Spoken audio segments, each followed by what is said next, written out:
वालेकुम सलाम सर, बहुत शुक्रिया सर, थैंक यू। जुबैर साहब, बड़ी धुआंधार आपने प्रेस कॉन्फ्रेंस की और वजीर आजम शहबाज शरीफ पर शदीद तनकीद की। आपने जो है कुछ करप्शन की शवाहिद जो है वो भी पेश किए, ऑडिटर जनरल की रिपोर्ट भी पेश कर दी। आपकी एक्स पार्टी तो आपसे, आपकी इन बातों से, इन हरकतों से नाराज ही नजर आती है। कहते हैं ये आए थे पैराशूटर की तरह और फिर जब अपना काम नहीं बना चले गए। क्या कहेंगे इस हवाले से? एक तो ये बिल्कुल गलत तासुर है मेरा ख्याल। मैंने थोड़ा सा उसका इंटरव्यू भी देखा था कल आपके प्रोग्राम में हनीफ अब्बासी का। जी जी। पैराशूटर अगर होता मैं तो टेक्नोक्रेट था। और पाकिस्तान की तारीख में मेरा ख्याल है 2 से ज्यादा टेक्नोक्रेट ऐसे नहीं है जो कि हुकूमत अपनी, जिसमें हुकूमत ज्वाइन करते हैं उसके बाद जब हुकूमत चली जाती है तो घर चले जाते हैं। अभी मोहित यूसुफ को ले लें, मलिया लोधी को ले लें, डॉक्टर इरशाद हुसैन को ले लें, जिसको भी ले लें। मैं और Miftah Ismail the only ones के 2018 में हुकूमत आने के बाद हम ना सिर्फ, मैं तो अपने बारे में कह सकता हूँ कि ना सिर्फ खड़ा रहा बल्कि लीड कर रहा था। और अगर सारा क्रेडिट और तकरीबन ज्यादातर क्रेडिट पार्टी की रिवाइवल और इस जो भी जद्दोजहद थी उसकी सक्सेस में मरियम नवाज को दिया जाता तो मरियम नवाज के तो राइट हैंड पर मैं था थ्रूआउट। और हमारे भारी भरकम बहुत बड़े बड़े आज जो वज़रा हैं वो तो जाती उम्र के 10 किलोमीटर करीब भी नहीं आते थे। तो मुझे ये कोई नहीं कह सकता कि मैं मुश्किल वक्त में नहीं खड़ा। और सबसे ज्यादा मुश्किल वक्त में तर्जमान मियां नवाज शरीफ और मरियम नवाज उस वक्त जब गुजरांवाला तकरीर से 10 दिन पहले की ये बात है, जब हमले शुरू हुए थे। वो कोई आसान काम तो नहीं होता, आपको वो कंधों पर अपना बोझ उठाना पड़ता है। जबकि बड़े सीनियर जो हमारे रहनुमा थे, मैं उनको ब्लेम नहीं करता, वो भी वो पॉलिटिक्स को अब मैं समझता हूँ ज्यादा अच्छी तरह समझते थे कि एस्टैब्लिशमेंट के साथ लड़ाई नहीं करनी चाहिए। और मेरी तो कोई लड़ाई थी ही नहीं, मैं तो मेरे बैकग्राउंड बहुत से था। लेकिन Mian Nawaz Sharif, I thought and I still believe कि उस वक्त he was on the right. और उनको सपोर्ट करना एक बनता था कि जाहिर है उन्होंने, मैं एक्नॉलेज भी करता हूँ, उन्होंने बड़ी पोजीशंस दी थी बावजूद इसके कि मेरा कोई इतना खास पॉलिटिक्स में बैकग्राउंड नहीं था। लेकिन मैंने उसका पूरा प्राइस पे की और अपनी तरफ से मैंने उस हद तक उनके साथ उस वक्त तक चला जब उनकी मुश्किलात खत्म नहीं हुई थी। अब एक सख्त और जारहाना बयानिया जो था उसका आप कहते हैं कि आपने बोझ उठाया, 2020 की ही मैं बात कर रही हूँ, वो बात ठीक है। लेकिन आपके लिए ये भी तनकीद की जाती है कि फिर शायद पीडीएम में आपको ओहदा नहीं दिया गया, इसलिए जो है वो आप नाराज हो गए। थोड़ा सब्र कर लेते, आप नॉन सियासी आपका बैकग्राउंड था, इसलिए आप में सब्र तहम्मुल नहीं था। सब्र करते थोड़ा सा तो शायद जो है वो आप भी सर्वाइव कर जाते पार्टी में। जी, एक इंसिडेंट नहीं होता कि आप पार्टी छोड़ देते हैं, एक प्रोसेस होता है। और वो process vote of no confidence से शुरू हुआ था अप्रैल 2022 में। उससे पहले 1-2 महीने पहले जब फैसला हो गया था। लेकिन मैंने तो नहीं पार्टी छोड़ी थी, मैं तो दिफा भी करता था। जब पीडीएम 1 थी मैं तो हुकूमत के साथ खड़ा था। एक बयान भी मेरा ऐसा नहीं आया होगा जिसमें मैंने हुकूमत को क्रिटिसाइज, अंदर मैं बिल्कुल डिसएग्री कर रहा था। बहुत सी चीजें हो रही थी जो कि शदीद इख्तिलाफ का बायस बनी। मेरा ख्याल है ज्यादातर लोग उस चीज से मायूस भी हुए कि जी जो पार्टी सिविलियन बालादस्ती की बात कर रही थी और उसकी जद्दोजहद कर रही थी वो एकदम से पीछे कैसे हट गई। तो मैंने छोड़ी है पार्टी जाके दिसंबर 2023 में, इलेक्शन से 2 महीने पहले। मैं तो तकरीबन 1.5-2 साल तक पार्टी के साथ खड़ा हुआ था। पार्टी के साथ अंदर अंदरूनी इख्तिलाफात थे, मरियम नवाज के साथ इख्तिलाफात थे।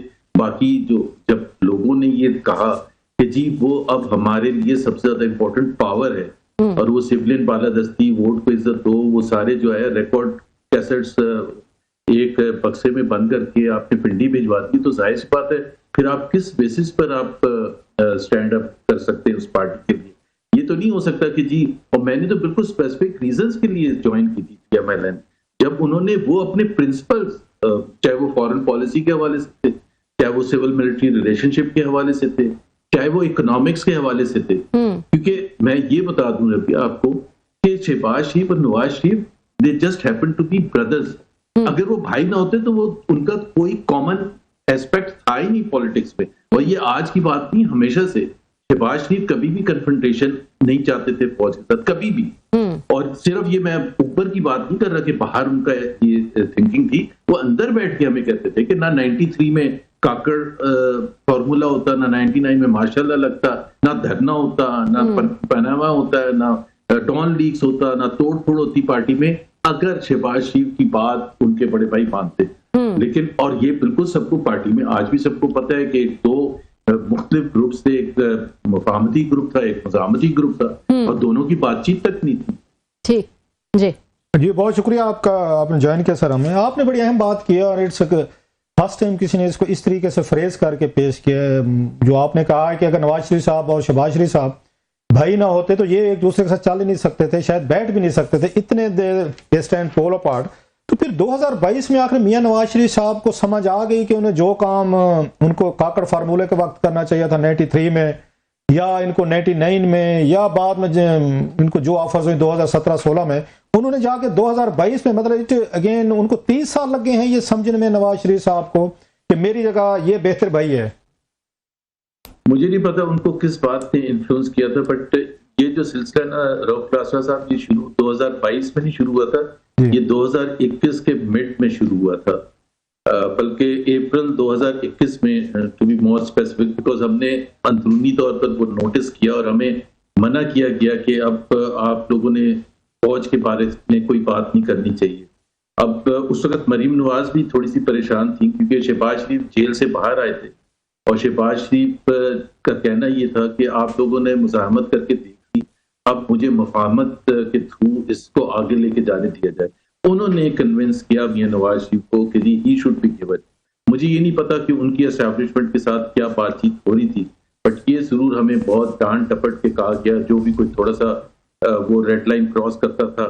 पहले तो सब बड़े आराम से कर रहे होते थे फौज के हवाले से, लेकिन फिर मना किया गया। तो फिर एक प्रोसेस शुरू हुआ।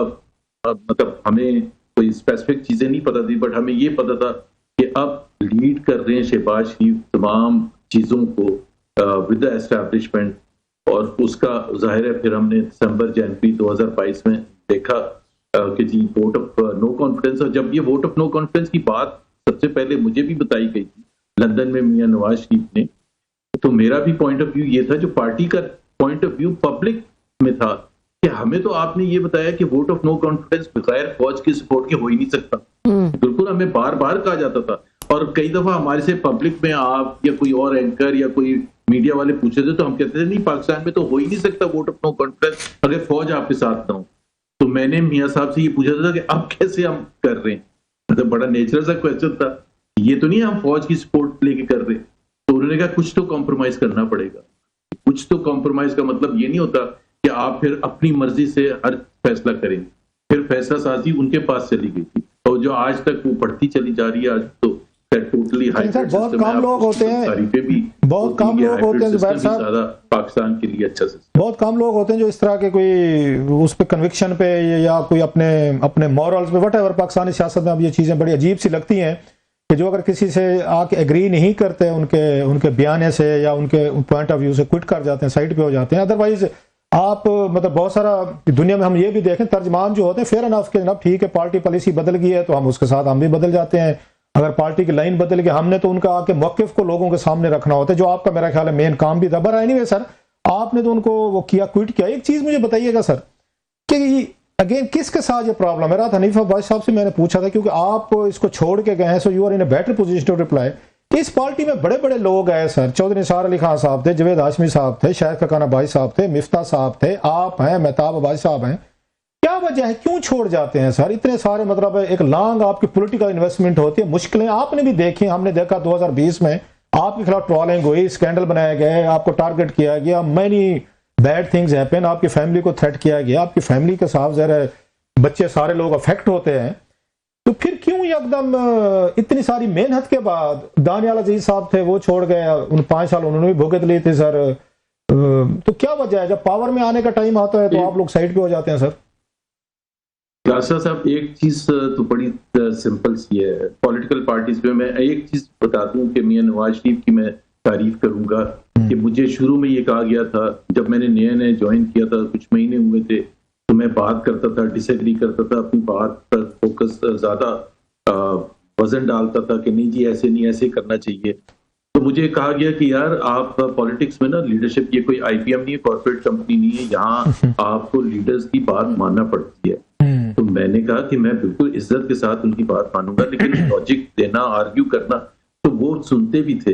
लेकिन शहबाज शरीफ साहब में ऐसी कोई चीज नहीं थी। तो जब कंट्रोल उनके पास आया और उनको शदीद इख्तलाफ था कि फौज के खिलाफ जो बयानिया है वो 2018 की बात नहीं, 2014 के बाद जब मीडिया सेल बना था जिसको मरियम नवाज हेड करती थी और जिसका मैं हिस्सा था, और उसमें आपको पता है फौज के साथ एक तनाव था, और चाहे वो धरना था या उसके बाद के वाकयात थे, डॉन लीक्स था, तो मियां शहबाज शरीफ समझते थे कि ये जो मीडिया सेल में बैठे हुए हैं ये सारा फौज के साथ कन्फ्रंटेशन की रिस्पॉन्स। मैं ये कहने वाला था, सवाल करने वाला था, आपने खुद कह दिया कि जिम्मेदार समझा जाता था। जनरल उस वक्त के जो जनरल साहब थे, रहील साहब, बहुत सारे लोग कहते थे, बल्कि चौधरी निसार अली खान साहब कहते थे जो मीडिया सेल मरियम साहब ने बनाया हुआ, जिसमें आप थे, मोहम्मद मालिक साहब थे, शायद तलाल चौधरी साहब थे और दनियाल अजीज साहब थे, अगर मैं सही नाम याद रख रहा हूँ, तो वो कहते हमारी जो फौज से लड़ाई कराने वाले जो मीडिया सेल है हेडेड बाई मरियम नवाज साहब, आप भी उसमें हिस्सा थे सर, तो लड़ाई तो आपने करवाई थी सर, जो बाद में